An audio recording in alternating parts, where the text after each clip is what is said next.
All right, and welcome back, everyone. What an exciting match we just watched between Sithos and Thilenios, and we're going to be going back down on the tournament floor for this matchup. Sithos, again, our featured matchup, this time going to face off against Thilenios. So let's recap Sithos' player card for everybody.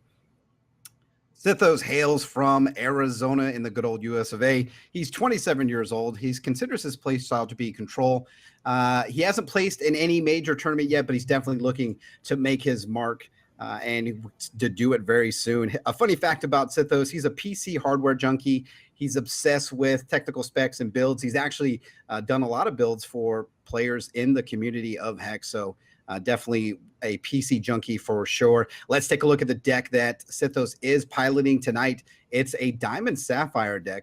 Troops in his deck consist of 2 Charge Colossus, 1 Augur of Syrian, 4 Angel of Dawn, 2 Reese the Crust Crawlers, 3 Eldritch Dreamers, 4 Buccaneer, 4 Living Totem, and 4 Ancestors Chosen.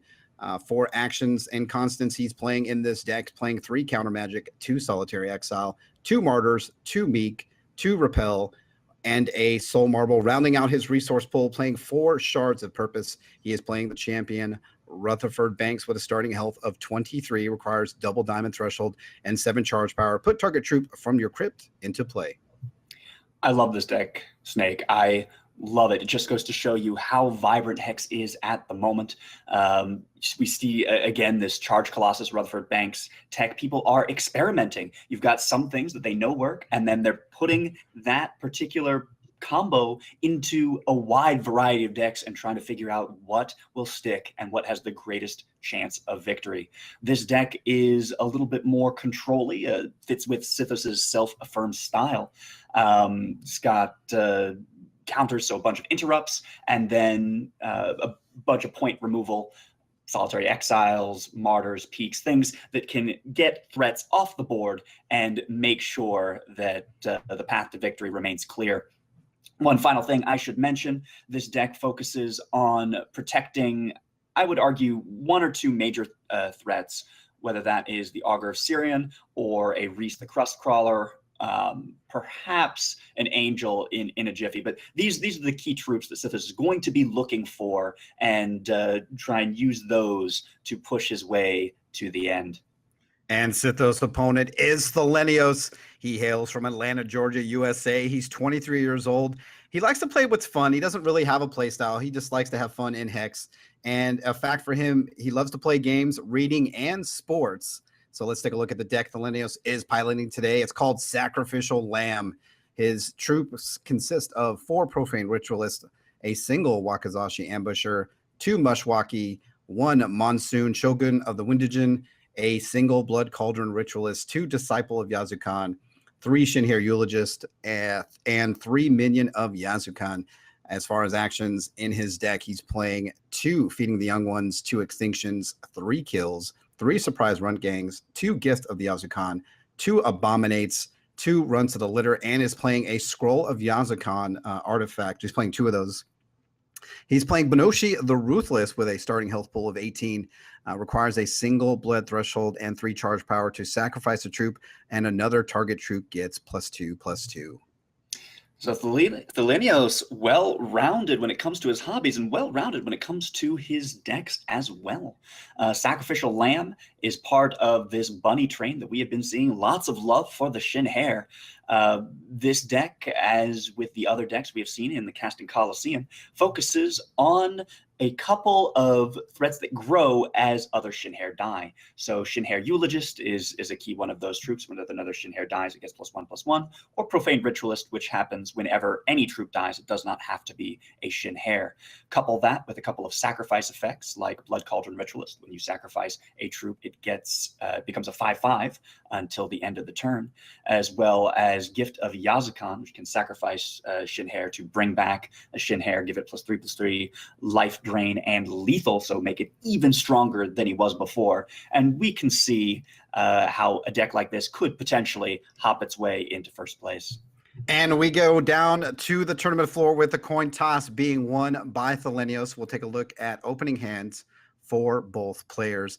Looks like Thilenios will decide to play Opening hand for Thilenios is Triple Blood, Wild Shard, Profane Ritualist, Disciple of Yazukan, and a Shin here Eulogist. On the opposite side for Sithos, sitting at Double Diamond Shard, Sapphire Shard, Martyr, Reese the Crustcrawler, and Double Buccaneer. Blood Shard is played for Thilenios. We'll pass the turn over to Sithos.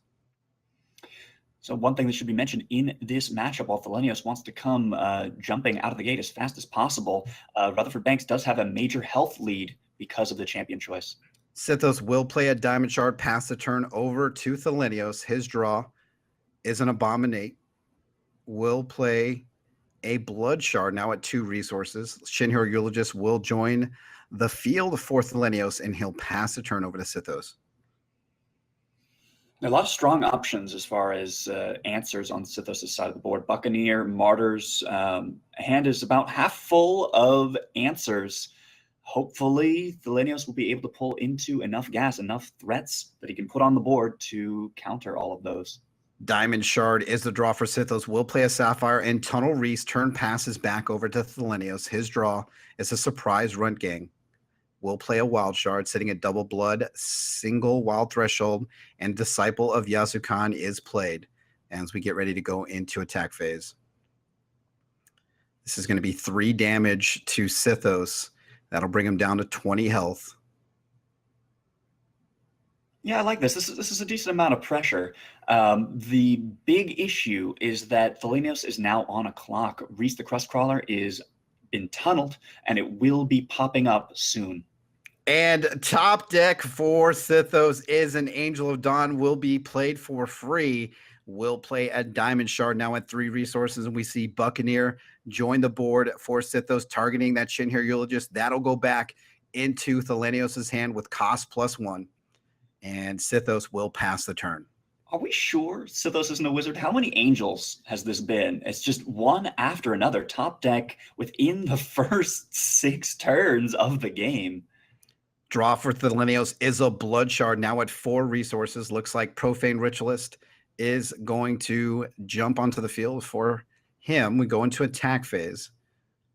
And before we do that, though, we're going to sacrifice the Disciple of Yazukan using his champion ability. That's a 4/4 Profane Ritualist. And we'll end the turn.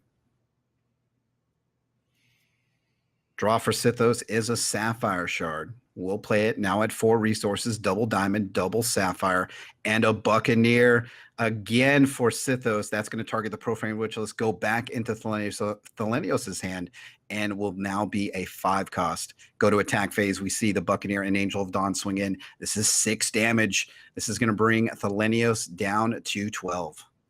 Now, we do know that Thilenios has some answers, but not very many single target removals. Extinction was the big one that I saw, Wakizashi Ambusher here or there. Thilenios is going to need some way to remove Reese the Crustcrawler, and he's got only a couple of turns before that becomes essential. Blood Shard is played for Thilenios and a Ritualist, and here comes another Angel of Dawn for Sithos. Off his top deck, will play a Diamond Shard, now at 5 resources, and we see a Soul Marble now played for Sithos, and he's going to martyr his opponent's Profane Ritualist. That will remove any blocking capabilities from Thilenios as we get ready to go into attack phase. Angel of Dawn, Double Buccaneer. That's 8 damage inbound that Thilenios cannot answer, and he is going to go down to 4 health. He's a wizard. I really think that's the only reasonable explanation for these sequence of events. Every time, double. They're just back-to-back. Angels off the top. Draw for Thilenios is a Blood Shard. We'll play it as that 6 resources, and Thilenios just tosses the table, and Sithos will take game 1 in this match. Let's take a look at reserves for Sithos. Is playing 3 Eternal Sages, 3 Eternal Sage, 2 Menacing Grauks, an Eldritch Dreamer, 2 Mastery of Time, a single Counter Magic, 2 Cerebral Domination, a Martyr, 2 Verdicts of the Ancient King, and 2 Soul Marbles. What are some options for Sithos? It doesn't look like he needs many if he keeps drawing those angels. Yeah, I know, right? He just needs more angels. Just more angels. That's all. As far as these reserves are concerned, Shinhair do tend to go wide. Lots of troops on the board. Menacing Grok can help when the board gets tough. Martyr is a nice option for troops that continually come back. We did see minions of Yazukan as well as disciples of Yazukan. Martyr is a great way to say, nope, I don't care how big you get. I don't care how often you might normally return. I'm going to transform you into a statue, and you're just going to sit there for all eternity. So I like Martyr. Grok is okay. It looks like we're going right into game number 2. Both players have saved their decks, and Thilenios will have the option to play first. We'll take a look at opening hands for both players.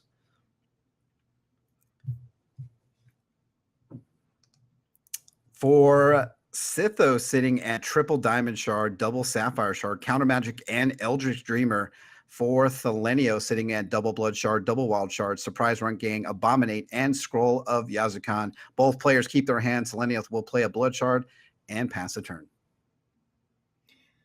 Scroll of Yazukan is always an interesting choice because you can either keep it in your hand and drop it for a surprise abomination, or you could put it on the board and really make your opponent think twice about killing your troops. Diamond Shard is played for Sithos, passes the turn over to Thilenios. His draw is a minion of Yazukan.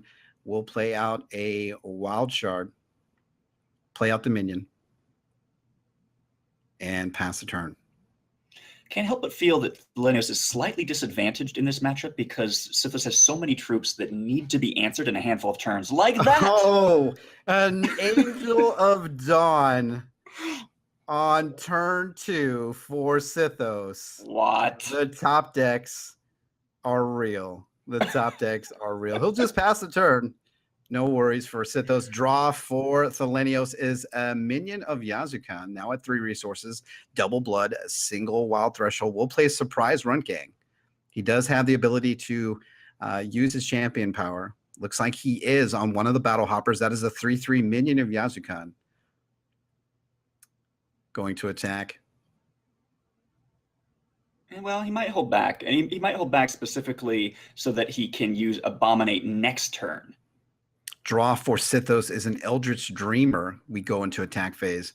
Angel of Dawn swinging in. Nothing that the Thilenios can do about it. This is going to take 4 damage to Thilenios, bring him down to 14 health. Sithos will pass the turn. He's keeping 3 resources open because of that interrupt. He has a counter magic in hand, so the next thing that Thilenios plays might not be long for this world. Wild Shard is played for Thilenios. 4 resources. Can play Wakizashi Ambusher as a tunnel troop and will. So that will be tunneled underground. Cannot be affected by any cards or effects while it's tunneled. And looks like he's going to abominate one of his battle hoppers onto the minion of Yazukan. And Sithos has to decide if he wants to counter this. And he does have an answer for it. Solitary Exile will get rid of the minions, so counter might have been a waste there. It looks like Sithos did decide to hold off. Going to swing in during attack phase. That's a 6/6 minion of Yazukan. That's going to bring Sithos down to 17 health. And with no resources, looks like he's going to pass the turn to Sithos, who draws a Buccaneer. Plays a Diamond Shard, now at 4 resources, double Sapphire, double Diamond. And we do see that Solitary Exile that Dino was talking about to take care of the minion of Yazukan. Worst part is, Solitary Exile is a void effect, so it doesn't count as going to the crypt, which means the Wakizashi Ambusher doesn't get +1/+1, and the Scroll of Yazukan doesn't get an additional counter. Angel of Dawn will hit Thilenios, bring him down to 10 health, swings back over to Thilenios. His draw is a Gift of Yazukan. Looks like he's going to play the Scroll of Yazukan as well as a minion.